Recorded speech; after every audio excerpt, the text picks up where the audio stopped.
Jadi alhamdulillah. Yang berdiri boleh duduk Jadi alhamdulillah, tuan-tuan kepada Allah SWT. Yang pertama dan selama-lamanya, kita kena bersyukur lagi dan lagi kepada Allah SWT.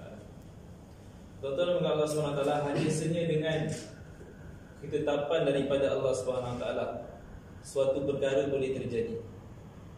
Walaupun hari ini kita merancang macam-macam perkara, dan ada yang terjadi, ada yang tak terjadi, tuan-tuan Allah SWT.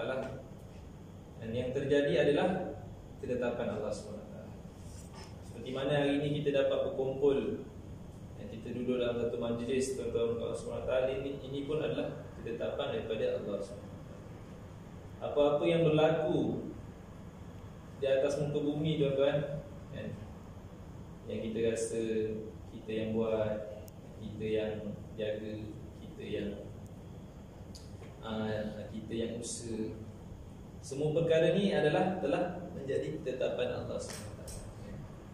Telah tertulis 50,000 tahun sebelum dijadikan dunia ni.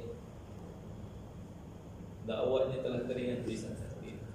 Jadi tuan-tuan Allah SWT, kita kena bersyukur sebab apa, tuan-tuan? Sebab Allah SWT pilih kita duduk dalam majlis fikir, majlis zikrullah, yang mana asbab daripada majlis zikir ni, tuan-tuan Allah SWT akan ampunkan dosa kita. Allah SWT akan ampunkan dosa kita, dosa dua ibu bapa kita. Allah SWT akan bagi rahmat kepada kita. Majlis zikir ni majlis para malaikat. Bila mana Allah SWT ciptakan malaikat khusus untuk cari majlis zikir, dan bila mana dia jumpa, dia akan panggil dan saling berpanggilan, sehingga malaikat-malaikat ni akan berbondong sampai ke arah Allah. Jadi tuan-tuan Allah SWT, dan kita bersyukur tuan-tuan Allah SWT, kita duduk dalam majlis yang membesarkan Allah SWT, yang mana pada ketika ini Allah SWT berkuasa nak letakkan kita di mana-mana. Kan, mungkin tengah melepak, mungkin tengah kerja lagi, ada orang kerja lagi macam ni, kan? Mungkin tengah buat maksiat, kan? Alhamdulillah. Tapi Allah SWT pilih kita duduk dalam rumah dia iktikaf, kan? Suatu perkara yang baik, yang sangat baik. Yang mana tuan-tuan Allah SWT, bila mana Allah SWT kasih pada hamba dia, kan? Bukan Allah SWT bagi keduniaan pada dia, bukan Allah SWT bagi penuhi segala keinginan dia, tapi tanda Allah SWT kasih pada hamba dia ialah Allah SWT akan bagi dia kefahaman agama, yang mana asbab daripada kefahaman agama, dia akan gunakan diri harta masa dia untuk jalan Allah, untuk korban jalan Allah. Jadi alhamdulillah, tuan-tuan dah keluar, kan, keluar jalan Allah selama 3 hari. Dan sepanjang 3 hari ni banyak perkara yang tuan-tuan telah belajar, yang mana ulama bagi tahu kita keluar 3 hari ni adalah umpama kursus. Dan bila kita balik rumah, bukan kita dah habis keluar, tapi sebenarnya bayar tanggung ni adalah bayar hidayah untuk kita sambung kerja di tempatan kita, kan? Di tempatan kita sambung kerja. Bukan bila kita dah habis keluar ni dah selesai, tapi sebenarnya kita ada medan yang lebih besar, iaitu kampung kita sendiri, masjid surau kita sendiri. Apa yang kita belajar tu, yang kita belajar selama 3 hari tu, kita kena amalkan bila kita balik ke kampung kita. Dan tuan-tuan Allah SWT, Allahumma salli ala Muhammad. Jadi tuan-tuan Allah SWT, usaha agama ni suatu usaha yang sangat mulia. Kenapa? Dia satu perkara, tuan-tuan Allah SWT, yang berkaitan agama, dia akan jadi mulia. Hatta binatang-binatang yang ada berkaitan dengan agama pun diceritakan dalam Al-Quran.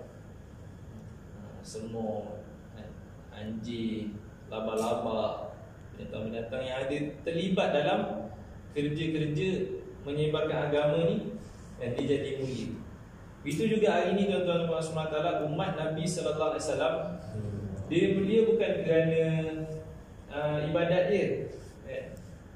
Hari ini ulama bayan apa dia bagi tahu, kalaulah umat Muhammad sallallahu alaihi wasallam ni, Nabi Muhammad sallallahu alaihi wasallam ni mulia kerana ibadat,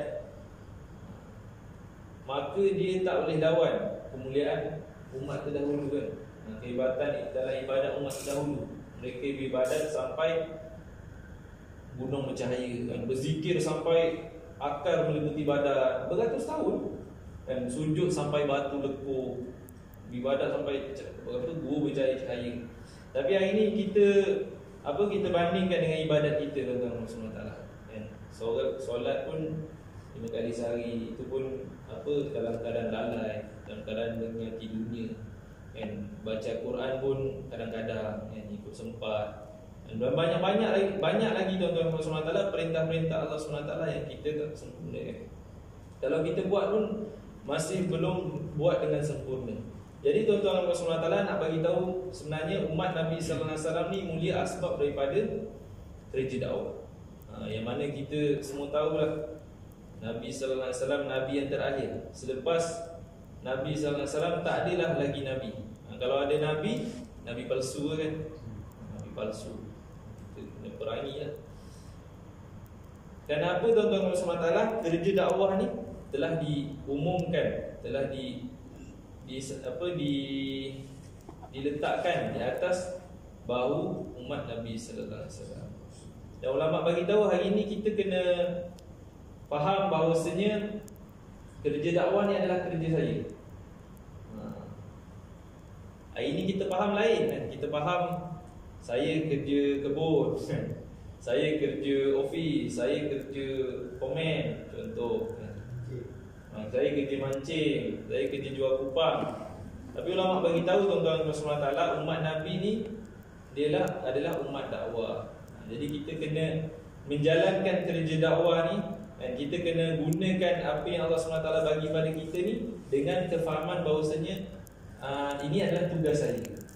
Kita kena faham bahawasanya Nabi selepas Nabi SAW tak ada lagi Nabi yang diutus, kerana kita perlu menyambung kerja Nabi SAW.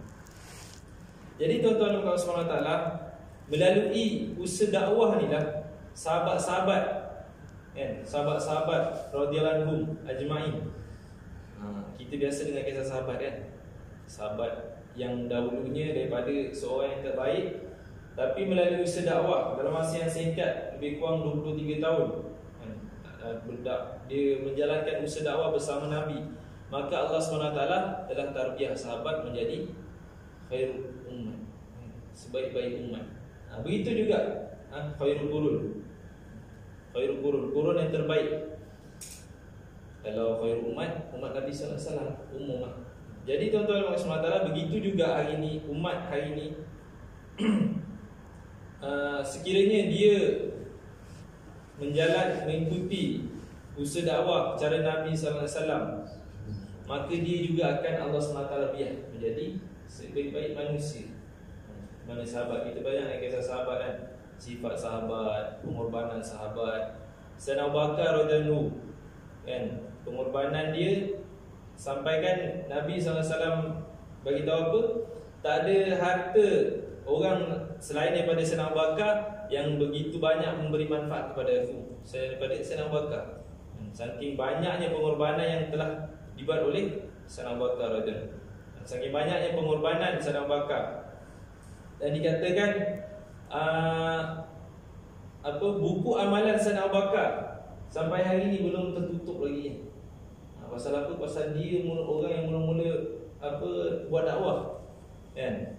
Bila Nabi SAW dakwahkan iman pada dia, maka dia terus beriman. Dia tanya Rasulullah, apa yang aku kena buat? Nabi bagi tahu, apa yang kau lihat aku buat, kau buat. Maka tanpa berlengah, Sayyidina Abu Bakar telah jumpa kawan dia kan, ajak tashkil masuk Islam. Jadi tuan-tuan dan puan-puan, inilah hari ini kerja umat Nabi sallallahu alaihi wasallam. Dan hari ini kerja kita adalah mengajak kepada kebaikan, cegah kemungkaran. Tuan-tuan dan puan-puan, orang yang bermujahadah untuk agama, dan janji Allah SWT walladzina jahadu fina lanahdiyannahum subulana.